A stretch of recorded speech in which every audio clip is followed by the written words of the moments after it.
Hello నమస్తే, నేను Ashok. Welcome to ప్రజా చైతన్యం. తిరుపతికి సంబంధించిన ఘటన పైన ఇప్పుడు సర్వత్రా రాజకీయంగా చర్చ జరుగుతుంది. రాజకీయంగా ఒకరి మీద ఒకళ్ళు ఆరోపణలు చేస్తున్నారు. నిన్న ముఖ్యమంత్రి చంద్రబాబు నాయుడు, ఉప ముఖ్యమంత్రి పవన్ కళ్యాణ్, అలాగే ప్రతిపక్ష నేత వైఎస్ జగన్మోహన్ రెడ్డి తిరుపతికి వెళ్ళారు. తిరుపతికి వెళ్ళి అక్కడ ఉన్నటువంటి బాధితులందరినీ కూడా పరామర్శించుకుంటూ వచ్చారు. అయితే ఎవరిదైన శైలిలో వాళ్ళు ఒకరి మీద ఒకళ్ళు ఆరోపణలు చేసుకుంటూ వచ్చారు. దీని వెనక రాజకీయ కుట్ర ఉందంటూ కూడా టీడీపీ శ్రేణులు మాట్లాడుతూ వస్తున్నారు. తిరుపతికి సంబంధించిన ఘటన పైన నిజంగానే రాజకీయ కుట్రలు ఉందా? టీడీపీకి సంబంధించి అలాగే ఉప ముఖ్యమంత్రి పవన్ కళ్యాణ్ చేసినటువంటి వ్యాఖ్యలకు సంబంధించి ఎలా చూడాలి? ఇలాంటి అంశం మీద ఈరోజు ఇంటర్వ్యూలో మాట్లాడదాం. ఇంటర్వ్యూలో నాతో పాటు పార్టిసిపేట్ చేస్తున్నారు వైసీపీ నుంచి కారుమూరి వెంకటరెడ్డి గారు. వెంకటరెడ్డి గారు నమస్తే. నమస్తే అశోక్ గారు, మీకు అట్లానే ప్రజా చైతన్య యూట్యూబ్ వీక్షకులందరూ నమస్కారం. సో ఏంటి రాజకీయ కుక్ష వైసీపీ చేస్తుందా లేదంటే టీడీపీ వాళ్ళు చేస్తున్నారా? రాజకీయ కుట్ర చేసామని మాట్లాడేవాడికి సిగ్గు శరవన్న ఉండాలి మాట్లాడు. అంటే మేమందరం అక్కడ క్యూ లైన్లో మేము నిలబెట్టాము. వచ్చి 1,20,000 టికెట్లు ఇచ్చేస్తాము 3 రోజులకు సంబంధించి అని చెప్పి మొత్తం దేశవ్యాప్తంగా ఉన్న వాళ్ళందరూ ఇక్కడికి వచ్చేయమని చెప్పి మేమన్నా అనౌన్స్ చేసామా? మేము తీసుకెళ్లి పార్కుకి తాళాలు మేమన్నా వేసామా? క్యూ లైన్లో నిలబడిన వాళ్ళకి వాటర్ ప్యాకెట్లు ఇవ్వకుండా మేమన్నా చేసామా? రాజకీయ కుట్ర ఉందని మాట్లాడే వాళ్ళకి కనీసం సిగ్గు శరం మానం మర్యాద ఉండాలి కదా. ఇంతకంటే పెద్ద మాటలు ఏమైనా ఉంటే చెప్పండి, అయ్యే వాళ్ళంతా. ఎందుకంటే ఇప్పుడు 2022వ సంవత్సరంలో వైకుంఠ ఏకాదశికి సంబంధించి 10 రోజుల పాటు డైలీ టికెట్లు అనేది రిలీజ్ చేయడం జరిగింది. ఎక్కడ తొక్కిసలాట జరగలేదు, ఎవరికి ప్రాణ నష్టం జరగల. 2023లో కూడా వైకుంఠ ఏకాదశి సంబంధించి జగన్మోహన్ రెడ్డి గారి ప్రభుత్వంలో ఏదైతే చాలా బ్రహ్మాండంగా చేశారో ఎక్కడ కూడా చిన్న ఇన్సిడెంట్ జరగల. సేమ్ ఇప్పుడు ఏదైతే రామానాయుడు స్కూల్ లో కూడా అప్పుడు కూడా టికెట్లు అక్కడ కూడా ఇచ్చారు. దాని 8 పాయింట్లు, అది కూడా ఒక పాయింట్.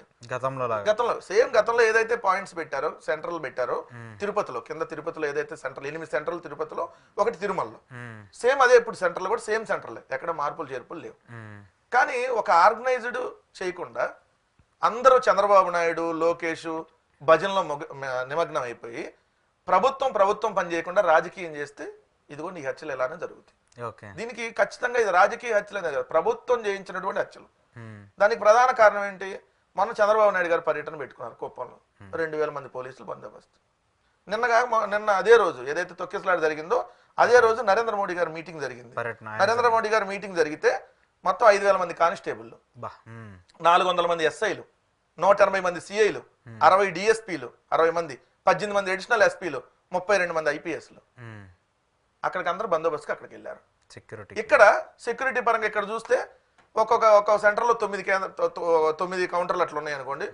ఒక కౌంటర్కి వచ్చేటప్పుడు కనీసం 2-3 సెక్యూరిటీ కూడా లేదు పోలీసు వాళ్ళు. దట్టు అట్లా అంతకుముందు సిస్టమ్ ఎలా ఉండేది? ఇప్పుడు సపోజ్ ఈ రోజు టికెట్లు ఇస్తున్నాం అనుకోండి, నిన్నటి నుంచి లైన్ లోకి వదలరు ఎవరు. మినిమం నాలెడ్జ్ ఉండాలి. ఎందుకంటే దీంట్లో సినిమా వాళ్ళు కూడా ఉన్నారు కదా, సినిమా అతను కదా పవన్ కళ్యాణ్.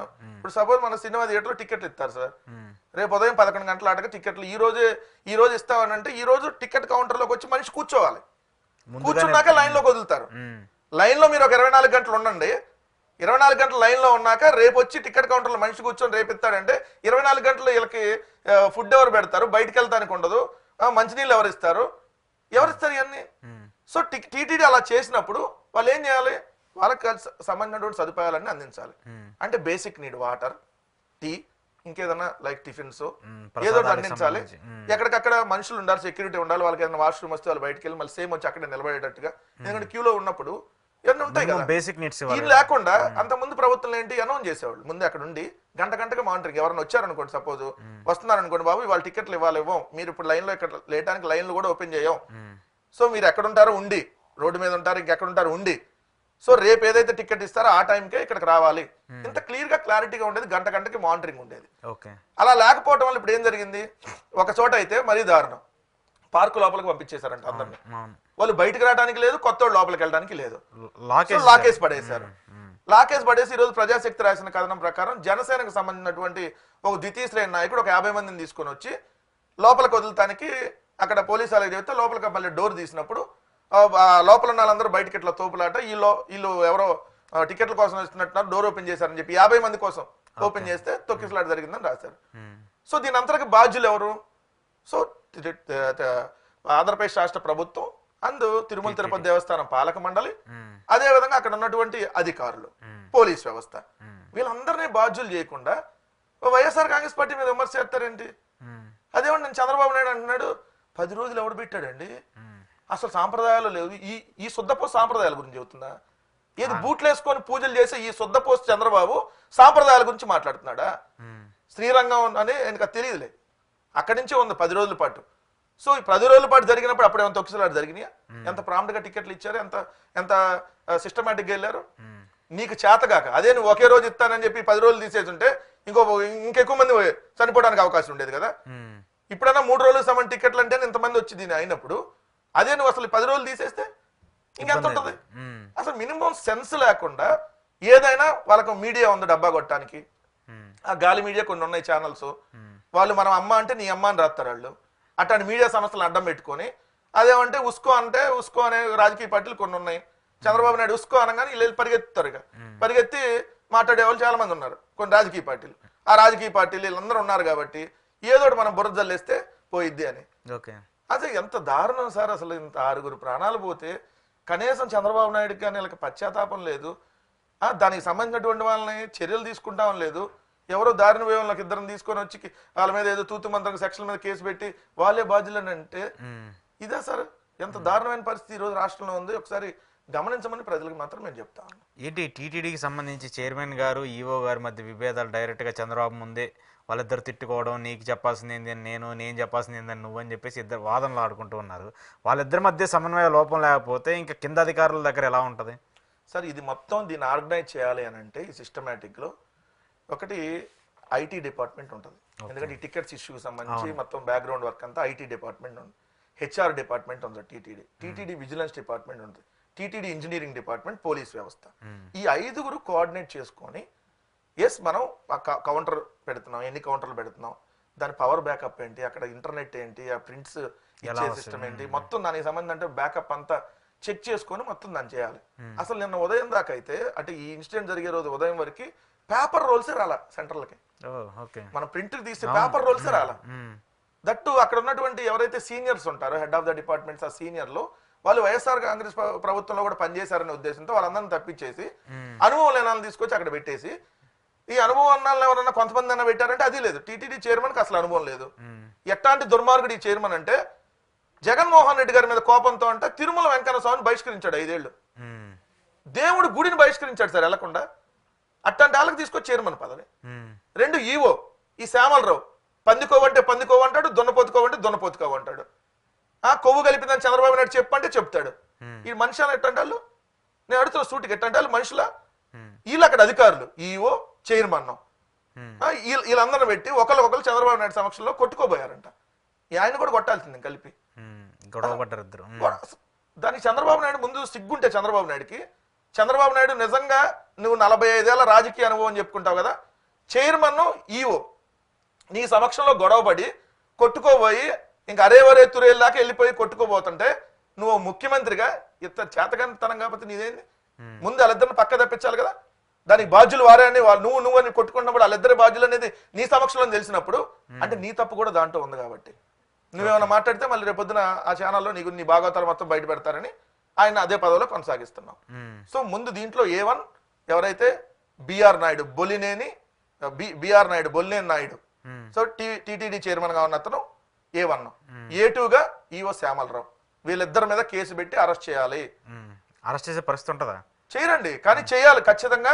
దీని మీద మేము ఇప్పుడు ఆల్రెడీ ఏదైతే హ్యూమన్ రైట్స్ కమిషన్ కూడా మా పార్టీకి సంబంధించి హ్యూమన్ రైట్స్ కమిషన్ కు వెళ్తున్నారు. అదే విధంగా మేము దీన్ని కోర్టులో కూడా సుమోటోగా అయిపోతున్నాం. ఎందుకంటే వీళ్ళని ఎట్టి పరిస్థితుల్లో వదిలేటటువంటి ప్రసక్తి కూడా లేదు. వీళ్ళకి భక్తుల ప్రాణాలంటే అంత ఆషామాషిగా, భక్తులంటే అంత చులకనగా, హిందూ మతంలో ఏదైతే వైకుంఠ ఏకాదశి కోసం అంత పవిత్రమైనటువంటి రోజున దర్శనం చేసుకోవడానికి వచ్చినటువంటి అమాయక భక్తుల్ని తమిళనాడు, కర్ణాటక, ఆంధ్రప్రదేశ్, తెలంగాణ ఈ 4 రాష్ట్రాల నుంచి వచ్చినటువంటి అమాయక భక్తుల్ని వాళ్ళ ప్రాణాలని ఈరోజు తీసినటువంటి దుర్మార్గులు ఈ ప్రభుత్వం చేయించినటువంటి హత్యలు. కాబట్టి ఖచ్చితంగా వీళ్ళు మేము వదిలేటటువంటి ప్రసక్తి లేదు.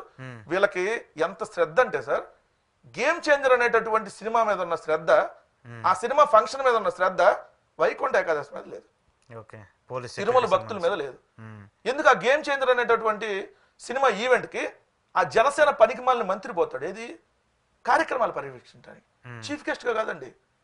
ఆ ప్రోగ్రాము ఎట్ట సెట్టింగ్ వేయాలి, ఎట్ట ఏ లైట్లు పెట్టాలి, ఆ ప్రోగ్రామ్ మొత్తం ఎలా ఆర్గనైజ్ చేయాలి. అసలు నువ్వు రాష్ట్ర మంత్రివా? సినిమాకి సంబంధించినటువంటి ఆ ప్రైవేట్ కార్యక్రమానికి నీకేమైనా సపరేట్గా మంత్రిత్వ శాఖ ఇచ్చారా? దానికి 1000 మంది పోలీసులు, దానికి 1000 మంది పోలీసులు భద్రత. ఓకే. ఇక్కడ కనీసం 100 మంది ఉన్నారా? అంటే మీకు తిరుమల మీద ఉన్నటువంటి శ్రద్ధ ఎట్లాంటిది, సినిమా మీకు సంబంధించినటువంటి సినిమా, మళ్ళీ అన్ని సినిమాల మీద కూడా ఉండదు వాళ్ళకి. ఓకే. వీళ్ళకి సంబంధించినటువంటి ఆ సినిమాల మీద ఎంత శ్రద్ధ ఉంది. గేమ్ చేంజర్ వర్సెస్ ఈరోజు వైకుంఠ ఏకాదశి చూడండి, దాని మీద ఎంత శ్రద్ధ ఉందో దీని మీద ఎంత శ్రద్ధ ఉందో. ఇక్కడ 6 చంపారు, ఇక్కడ భక్తుల ప్రాణాలంటే లెక్కలేదు. అక్కడ మాత్రం ఈ సినిమాకి సంబంధించి మంత్రి ముందు వెళ్ళి పర్యవేక్షిస్తాడు. దేవాదాయ శాఖ మంత్రి వచ్చాడు పర్యవేక్షించడానికి క్యూ లైన్లు కానీ ఎట్లా చేయాలని. తర్వాత ఎప్పుడు వచ్చాడు? హోంమంత్రి వచ్చిందా? మరి మాత్రం ఆ సినిమాలకు వెళ్తారు, సినిమా ఫంక్షన్లకు వెళ్తారు. అంటే ఎలాంటి దుర్మార్గమైనటువంటి ప్రభుత్వం వాళ్ళు నడుస్తూ ఉందనేది గమనించమని చెబుతా ఉన్నా. మీరే డిసైడ్ కానీ పబ్లిక్ మేము చెప్పిన దాంట్లో వాస్తవం ఉందా లేదా. అక్కడ వాళ్ళకి ఎంత శ్రద్ధ చూపిస్తున్నారు. రామ్ చరణ్ కోసం పవన్ కళ్యాణ్ ఎంత శ్రద్ధ చూపించాడు ఓ సినిమా కార్యక్రమం కోసం. ఈ రోజు లక్షలాది మంది భక్తులకు సంబంధించి ఎంత శ్రద్ధ చూపిస్తున్నాడో కంపారిజన్ మీరు చూసుకోండి. చూసుకొని మేము చెప్పింది కరెక్టే కదా ఆలోచించమని మాత్రం ప్రజలకు చెప్తాం. ఏంటి పవన్ కళ్యాణ్ గారి కామెంట్స్ అంటే పవన్ కళ్యాణ్ గారు చేసిన కామెంట్స్ ఒకలా ఉన్నాయి, చైర్మన్ చేసే కామెంట్స్ ఒకలా ఉన్నాయి, చంద్రబాబు నాయుడు గారు చేసే కామెంట్స్ ఒకలా. డైరెక్ట్గా పవన్ కళ్యాణ్ గారే చెప్తున్నారు అసలు టీటీడీలో సమన్వయ లోపం ఉంది, వాళ్ళిద్దరి మధ్య సఖ్యత లేకుండా ఉంది, వాళ్ళు చేసినటువంటి తప్పు వల్లే ఇలా జరిగింది, వాళ్ళ మీద చర్యలు తీసుకోండి అని చెప్పేసి ఉప ముఖ్యమంత్రి ఉన్నటువంటి పవన్ కళ్యాణ్ ప్రభుత్వంలో ఉండి ప్రభుత్వం మీద కామెంట్స్ చేస్తున్నారు. ఎలా చూడాలి దీన్ని? ప్రభుత్వం మీద కామెంట్స్ అని నేను అంటలేదు సార్. టాపిక్ డైవర్ట్ చేయడానికి ఎన్ని నాటకాలు. పవన్ కళ్యాణ్ అతను టాపిక్ డైవర్ట్ చేయడం కోసం చంద్రబాబు ఉస్కో పవన్ అంటాడు, అనగా నీళ్ళు వెళ్ళి వాగొస్తాడు. లేకపోతే ఏంటని మీరు చెప్పండి. ఇప్పుడు ఆయనేమంటాడు, నేను సారీ చెప్తున్నా అన్నాడు. ఎవరికి, దేనికి? అంటే చంపే సారీ చెప్పేస్తారా? నీ ప్రభుత్వంలో ఒక 6 చనిపోతే సారీ చెప్పేస్తే అయిపోయిద్దా? అయినా అసలు నువ్వెవడో చెప్పడానికి? టీటీడీ ఈవో చెప్పాడా సారీ? టీటీడీ చైర్మన్ చెప్పాడా? రాష్ట్ర ముఖ్యమంత్రి చెప్పాడా? అంటే మీరు ఎవరో అధికారులు మీరు బాధ్యత అన్నారు కదా, ఎవరిది? చైర్మన్ అను వీళ్ళ సమన్వయ లోపం. మరి సమన్వయ లోపం చేసిన ఉన్నటువంటి చైర్మన్ అదేటువంటి ఈవో వాళ్ళ మీద ఎందుకు మీరు కేసు నమోదు చేయట్లేదు? నువ్వు ఒక ఉప ముఖ్యమంత్రిగా నీకు నిజంగా పవర్స్ ఉంటే ఊరకు సొల్లు కబుర్లు చెప్పకుండా వాళ్ళని A1 A2లుగా పెట్టించు. A1 A2లుగా పెట్టించి వాళ్ళ ఎదుగోండి ఖచ్చితంగా దీన్ని విచారణ చేసి వీళ్ళ తప్పెంతో తేల్చి వీళ్ళని అరెస్ట్ చేస్తా అని చెప్పు. అదే చెప్తారా? ఎవడన్నా సారీ చెప్తాడా? అంటే వెళ్ళి మీరు కత్తి తీసుకొని పడితే సారీ చెప్పేది అయిపోయిందా? దొంగతనం చేసి సారీ చెప్పేది అయిపోయిందా? 6 చంపే సారీ చెప్పేది అయిపోయిందా? మనిషేనా పవన్ కళ్యాణ్? ఈ సనాతన ధర్మంలో చెప్పారా మనకి? చచ్చిపోయినా సారీ చెప్పేయండి అయిపోయింది, మళ్ళీ ఇంకో కొంతమంది చంపేయండి సారీ చెప్పండి అయిపోయింది. ఇదే మా ధర్మంలో చెప్పలే. నేను కూడా సనాతన్నే, పవన్ కళ్యాణ్ లాంటి సనాతన్ని కాదు, మామూలు సనాతన్ని. సో మా ధర్మంలో, మా హిందూ ధర్మంలో అట్లేం చెప్పలే. ఈరోజు చచ్చిపోయింది ఈరోజు హిందూ భక్తులు, తొక్కేసలాడుతో చనిపోయింది హిందూ మత భక్తులు. సో ఇప్పుడు వెళ్ళి నేను సారీ చెప్పేశా అంటే పవన్ కళ్యాణ్ని పంపించాడు. అప్పటికప్పుడు పంపించి ఆడికి వెళ్ళి పలానా మాట్లాడరా, ఎందుకంటే జగన్మోహన్ రెడ్డి గారు వస్తున్నారు, టాపిక్ డైవర్ట్ చేయాలి అందుకని వచ్చాడు. లేదంటే సార్ ఒక ముఖ్యమంత్రి ఓ 2 గంటల వ్యవధిలో ఒకటే కార్యక్రమానికి ఎట్లా పోతారు? ఒకళ్ళు వెళ్ళి ఈయన సమీక్షలు ఆయన సమీక్షలు ఏంది? ఇద్దరు కలిసి వెళ్ళొచ్చు కదా. అంటే దీనికి అర్థం ఏంది? అదే నేను అడుగుతుంది, ఏం జరుగుతుంది? ఆయన టాపిక్ డైవర్ట్ చేసి అంశాన్ని, ఆ చనిపోయినటువంటి అంశాన్ని పక్కదో పట్టిస్తా. అమ్మో పవన్ కళ్యాణ్ సారీ చెప్పాడంట, సారీని దాచుకొని ఆడని పెట్టుకోండి. సారీ చెప్పా దేనికి? నీ సారీ దేనికి చెప్పావు? ప్రజల ప్రాణాలని తీసినందుకు సారీ చెప్పావా? మరి తీసినందుకు సారీ చెప్పైతే అందరు కూడా ప్రజల ప్రాణాలు తీసి సారీ చెప్పైతే అయిపోయిద్దా? అసలు నీకు సంబంధం ఉందా? మంత్రిత్వ శాఖ నీది కాదు కదా. ఆయన ఉప ముఖ్యమంత్రి అండి, ఉప ముఖ్యమంత్రి ఉంటుంది కదా. ఉప ముఖ్యమంత్రి ఏది? ఉప ముఖ్యమంత్రి దేనికి? ప్రభుత్వానికి. అవునా? అంటే ప్రభుత్వంలో బాధ్యత ఈయన కూడా కదా. అదే కదా ఆయన చెప్పారు, బాధ్యత ఉందో పెట్టే కదా ఆయన. నేను క్షమాపణ చెప్తున్నాను వాళ్ళ తరపున అని చెప్పాడు కదా ఆయన. అంటే క్షమాపణ చెప్పైతే అయిపోయిందా అంటున్నాను నేను. అందుకనే ఇప్పుడు నువ్వు కన్సల్ట్ కాదు, నీకు ఉప ముఖ్యమంత్రిగా నీకు అసలు అఫీషియల్ పదవి కాదు అది. ఉప ముఖ్యమంత్రి వేసారు దీన్ని రాజ్యాంగంలో సృష్టించి, రాజ్యాంగంలో ఉన్నది కాదు, క్రియేట్ చేసేసినటువంటి పదవి. నీకు దేంటో పవర్స్ లేవు. చంద్రబాబు నాయుడు చెప్తేనే నువ్వు చేసుకొని వస్తావు వెళ్ళి.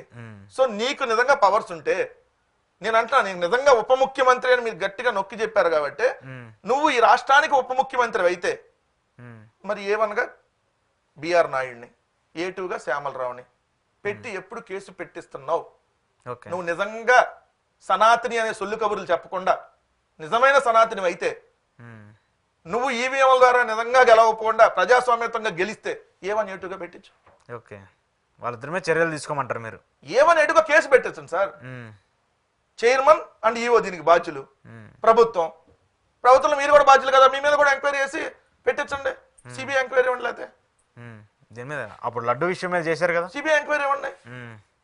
జరగకపోయినా జంతువులు కొవ్వు కలిసింది, దున్నపోతు కొవ్వు కలిసిందని కొవ్వెక్కి దున్నపోతు పందులు మాట్లాడినట్టు మాట్లాడారు కదా వీళ్ళందరూ. కొవ్వెక్కి బలిసి మాట్లాడారు కదా, అక్కడికి వెళ్ళి మళ్ళీ క్షమాపణ చెప్పొచ్చాడు 108 రోజుల తర్వాత. గుర్తుపెట్టుకో, ఇక్కడితో అవలా చాలా చూస్తావు పవన్ కళ్యాణ్. నువ్వు చేసినటువంటి తప్పులకి దేవుడు ఖచ్చితంగా శిక్షేస్తాడు. ఆ దేవుడు శిక్ష చేసే దాంట్లో భాగంగా ఈరోజు భక్తులు కూడా బలయ్యారు. చాలా మంది భక్తులు కూడా బలయ్యారు మీరు చేసినటువంటి దుర్మార్గాల వల్ల. నిజంగా ఈ రాష్ట్రానికి ఏదో కర్మ పట్టకపోతే వీళ్ళు ముఖ్యమంత్రి ఉప ముఖ్యమంత్రి ఏంటండి, ఆయన ఛానల్ నడిపే ఆయన చైర్మన్ ఏందండి. ఇక్కడ ఒక పాయింట్ నాకు అర్థం కాదు ఏంటంటే, ఇక్కడ ఒక పెద్ద అధికారుల మీద చర్యలు తీసుకుపోవచ్చు, ఆ డిఎస్పీని లేదంటే గోశాల అధికారిగా ఉన్నటువంటి ఆయన మీద చర్యలు తీసుకున్నారు, వాళ్ళని సస్పెండ్ చేశారు.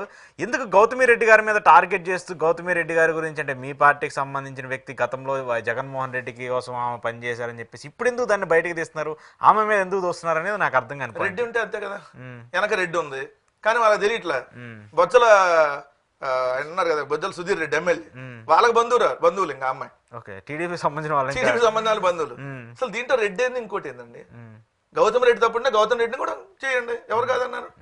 కాకపోతే ఆ ఒక్కళ్ళని బాధ్యతలు చేయటం కాదు కదా, అది ఎవరో డిఎస్పీ బాధ్యులు ఒక పోలీస్ అధికారిని చెప్పారు. డిఎస్పీ ఇస్తాడా లైన్ లో ఉండి మంచి నీళ్ళండి? అదే నేను అడుగుతున్నాను. టీటీడీ కదా ఇవ్వాల్సింది. టీటీడీ పాలక మండలి ఏం చేస్తుంది, జనసేన మెంబర్లు, తెలుగుదేశం మెంబర్లు, రియల్ ఎస్టేట్, అమెరికాలో ఉండే రియల్ ఎస్టేట్ వాళ్ళు, వీళ్ళందరినీ వేశారు కదా మెంబర్లుగా. ఈ పాలక మండలి ఏం చేస్తుంది, గుడ్డిగాడికి పళ్ళు తవ్వుతున్నారా?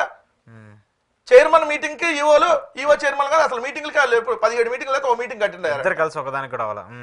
అంటే మీకు ఏముందో, ఎవరి దగ్గర గొడవ వచ్చిందో, ఏ అంశం మీద గొడవ వచ్చిందో, ఏ లావాదేవీలో గొడవ వచ్చిందో మాకు తెలియదు కదా. దానికోసం మీరు భక్తుల ప్రాణాలు తీస్తారంటే ఎట్లా? మీరు కొట్టుకుంటారో సత్తారో మీ ఇష్టం. ఆ బిఆర్ నాయుడు ఈవో శ్యామలరావు ఇద్దరు రూమ్ లో వేసి కొట్టుకోమనండి, లేదంటే ఇద్దరు తన్నుకొని చొక్కాలు దించుకోమండి, మాకేం సంబంధం. మీ తప్పు వల్ల ప్రజల ప్రాణాలు తీస్తారా? మీరు మనుషులైనా, మీరు మనిషి పుట్టుక పుట్టారా?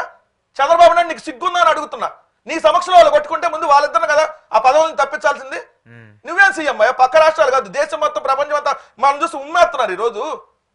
నువ్వు ఒక ముఖ్యమంత్రివి, 140 కోట్ల హిందువుల ఆలయాలకు సంబంధించి, హిందువుల మనోభావాలకు సంబంధించి, ఏదైతే తిరుమల తిరుపతి అట్లాంటి పవిత్రమైనటువంటి ఒక స్థానానికి సంబంధించి చైర్మన్ పదవి తీసుకొని వచ్చి ఒక మీడియా బ్రోకర్కి ఇచ్చి, మీడియా బ్రోకర్కి అప్పచెప్పి 5 సంవత్సరాలుగా తిరుమల వెంకన్న స్వామిని బహిష్కరించినటువంటి వ్యక్తి తీసుకొని వచ్చి ఆ పదవిలో కూర్చోబెట్టి, ఇంకోటేం పంది కొవ్వు దున్నపోతు కొవ్వు అని చెప్పి కొవ్వెక్కి మాట్లాడే ఈవోని తీసుకొని వచ్చి ఆడబెట్టి, వాళ్ళిద్దరిని బాధ్యులను చేయకుండా ఇంకెంతమంది ప్రజల ప్రాణాలు తీస్తావు చంద్రబాబు నాయుడు అంటున్నా. నీ పాదమే అశుద్ధం. రాష్ట్రానికి నువ్వు ఎప్పుడున్నా దరిద్రం పట్టింది. నీ పబ్లిసిటీ పెచ్చతో ఎప్పుడు చంపుతానే ఉంటావు. ఇట్లా పుష్కరాలు ఆ రోజు 29 మంది చంపావు.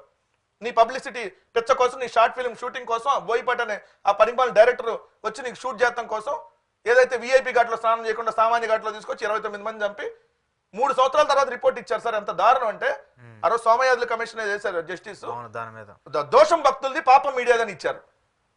పాపాలు నువ్వు చేసావు చంద్రబాబు నాయుడు. నీ పాపం వల్ల ఆ రోజు 29 మంది భక్తులు చనిపోయారు. నీ పబ్లిసిటీతో ఇరుకు రోడ్డుల్లో మీటింగ్లు పెట్టి కందుకూరులో 8 మందిని చంపావు. చీరలు పంపిణీ చేసే కార్యక్రమం పెట్టి, ఏదైతే ఎక్కువ మందిని అందరిని పిలిస్తే తక్కువ చీరలు ఇచ్చి తొక్కిసలాడే దానిలో 3 చనిపోయారు. ఆ రోజు ఈ రోజు 6 చనిపోయారు. నీ ప్రభుత్వంలో ఈ రోజు జరిగింది 6 తప్పిదానికి TTD chairman A1, EO A2, ఈ ప్రభుత్వంలో ఉన్న వాళ్ళందరినీ బాధ్యులు చేయాలి ఖచ్చితంగా. ఎవడో వచ్చి సారీ చెప్పా, షోయింగ్ ఇస్తా, సానుభూతిగా సారీ చెప్పేసి అయిపోయిందని అనుకుంటే కుదరదు. ఖచ్చితంగా దయచేసి హ్యూమన్ రైట్స్ కమిషన్ వారు స్పందించండి. 6 ప్రాణాలు కోల్పోయి ఇంకా వీళ్ళు ఎంతమంది ప్రాణాలు తీస్తారో, ఇదే చైర్మన్, ఇదే ఈవో ఇక్కడ కానీ కొనసాగితే ఇంకెంతమంది ప్రాణాలు పోతాయో. దయచేసి హ్యూమన్ రైట్స్ కమిషన్ అండ్ గౌరవ హైకోర్టు వారు దీని మీద స్పందించమని చెప్పి ఖచ్చితంగా మేము కోరుతాం. మీరు వెళ్తారు కోర్టుకి దీనికి? Yes, definitely human rights commission కూడా వెళ్తున్నాం.